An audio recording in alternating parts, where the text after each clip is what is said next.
सूर्य पर लगेगा ग्रहण। प्रिय दर्शकों, नवग्रहों में राजा सूर्यदेव अपनी राशि का परिवर्तन करने जा रहे हैं तथा 15 जून को ये अपनी राशि का परिवर्तन करके मिथुन राशि में प्रवेश करेंगे।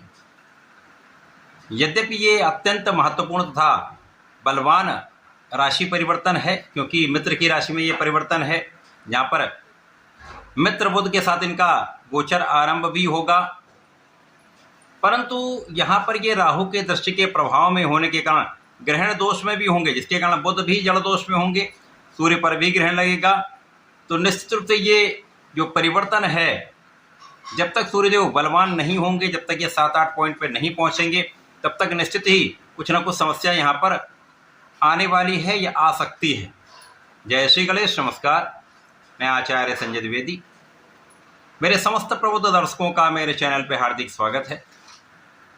प्रिय दर्शकों, आज मैं कर्क राशि के लिए सूर्यदेव के इस राशि परिवर्तन का, सूर्य के इस परिवर्तन से बनने वाले योग का, सूर्य पर लगने वाले ग्रहण का किस प्रकार का प्रभाव आप पर पड़ने वाला है, आपके जीवन में क्या परिवर्तन आएंगे, क्या समस्याएं आ सकती हैं अथवा कहीं पर कोई कष्ट आ सकता है तो उसका क्या निवारण है, संपूर्ण विश्लेषण मैं पूर्ण तर्क के साथ करने जा। प्रिय दर्शकों, इस राशि फल को आप अपने लग्न तथा राशि दोनों के अनुसार देख सकते हैं। अब कर्क राशि चंद्रमा की राशि, चंद्रमा और सूर्य का अतिमित्र का भाव है, और कर्क राशि के लिए सूर्यदेव आपके धनेश होते हैं। धनेश का गोचर द्वादश भाव में आरंभ हो रहा है। द्वादश भाव जो कि व्यय का भाव है, ये त्रिक भाव है, एक्सपेंसेस का भाव है। यहाँ पर समस्त ग्रहों का प्रभाव निर्बल होता है, साथ ही साथ उनका जो कार्यकत्व है उसका भी व्यय हो जाता है। सूर्यदेव एकमात्र ऐसे ग्रह हैं जिनका ऐसा प्रभाव है कि उन पर त्रिकदोष का कोई नकारात्मक प्रभाव नहीं होता है, परंतु यहाँ पर ये धन भाव के स्वामी होकर जाएंगे तो कहीं न कहीं इनके कार्यकत्व का कुछ व्यय तो अवश्य ही होगा। कुछ नकारात्मकता तो निश्चित रूप से ग्रहण के कारण प्राप्त होने वाली। सूर्यदेव के इस परिवर्तन से इस समय में आपको आंखों से संबंधित कुछ रोग हो सकता है।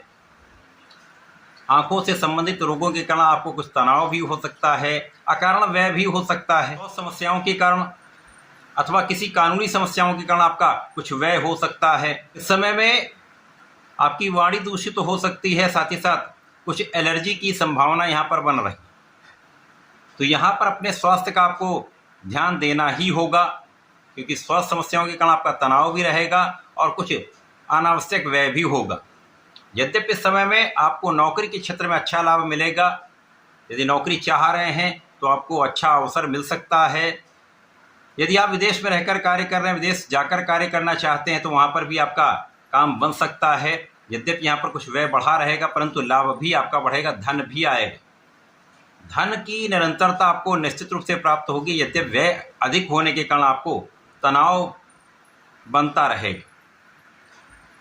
ये समय ऐसा है कि सूर्यदेव का प्रभाव आपकी यात्राएं तो करा सकता है, व्यावसायिक यात्राएं आपको लाभ देंगी, लेकिन अनावश्यक यात्राओं के कारण स्वास्थ्य भी प्रभावित होगा, साथ ही साथ अनावश्यक धन भी व्यय होगा। इस समय में आपके शत्रुओं का विनाश तो निश्चित है, यहाँ पर कोई संदेह नहीं। और यदि कोई कानूनी समस्या है तो उसका हल भी निकलेगा, आप कानूनी समस्याओं में विजयी भी रहने वाले। इस समय में परिवार का सहयोग मिलता है, पारिवारिक भाव में वृद्धि होती है, लेकिन परिवार के मध्य में आपकी वाणी के दूषित प्रभाव के कारण हो सकता है कि कुछ सामंजस्य में कमी आ सकती है अथवा कुछ नकारात्मकता यहाँ पर प्राप्त हो सकती है। तो ध्यान देने की आवश्यकता, अपनी वाणी पर आपको नियंत्रण रखना चाहिए। बोलने से पहले यदि विचार कर लेंगे, व्यवहार करने से पहले यदि विचार कर लेंगे तो समस्याएं नहीं होंगी या कम से कम होंगी। इस समय यद्यपि आपको कुछ छोटी मोटी समस्याएं लगी रहेंगी, लेकिन उनका निराकरण भी होता रहेगा। कोई बड़ी समस्या का योग नहीं है। और इस समय में आपके योग्य होने के बाद भी, आप क्षमतावान होने के बाद भी आपकी नेतृत्व की क्षमता अच्छी रहेगी। उसके पश्चात भी आप उतना अच्छा परिश्रम अपने कार्यक्षेत्र में नहीं कर पाएंगे। विद्यार्थी हैं तो उतना अच्छा उनका आत्मबल अपने पढ़ाई के क्षेत्र में नहीं होगा। जिसके कारण कहीं ना कहीं मन का भटकाव या अज्ञात भय यहाँ पर समस्या दे सकता है, क्योंकि राहु का गोचर यहाँ पर है और यहाँ पर दृष्टि का प्रभाव है, जिसके कारण राहु अनावश्यक भय भी उत्पन्न करते हैं, अनावश्यक व्यय भी कराते हैं, बिना कारण का कष्ट देते हैं। तो यहाँ पर जब तक सूर्यदेव 7-8 दिन तक 7-8 पॉइंट पर नहीं पहुँच जाएंगे तब तक राहु आपको कष्ट देते रहेंगे, और जैसे ही जैसे सूर्य का बल बढ़ता जाएगा वैसे वैसे आपके जीवन में परिवर्तन होता जाएगा और समस्याएं कम होती जाएंगी। और इस बीच में 22 जून से बुध भी राशि परिवर्तन करके लग्न में पहुंच जाएंगे, जिसके कारण आ रही समस्याओं का निराकरण होगा। व्यावसायिक जो बंधन था वो बंधन दूर होगा, कानूनी समस्याओं का हल निकलेगा, साथ ही साथ व्यापार में वृद्धि का अवसर आपको प्राप्त होने लगेगा, आपका कार्य क्षेत्र प्रगति करने लगेगा।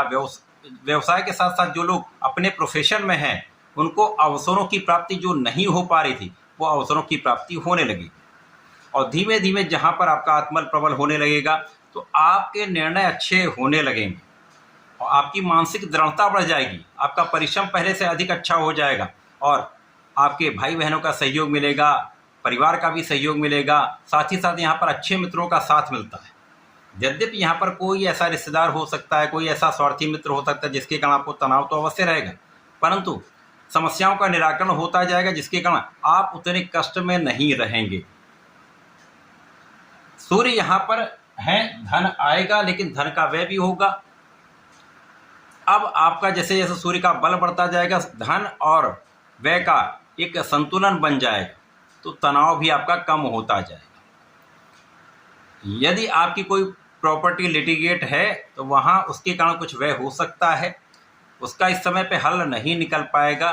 जब सूर्य का परिवर्तन यहाँ से आपके लग्न में होगा तो उस समय का जो योग है वो आपको समस्या से मुक्ति भी दिलाएगा, आपको लाभ भी प्रदान करने वाला है। सूर्य के इस परिवर्तन से कर्क राशि के जातक जो चंद्रमा की राशि वाले हैं उनका नित्य परिवर्तन कहीं न कहीं कुछ समस्याएं उत्पन्न करता रहता है।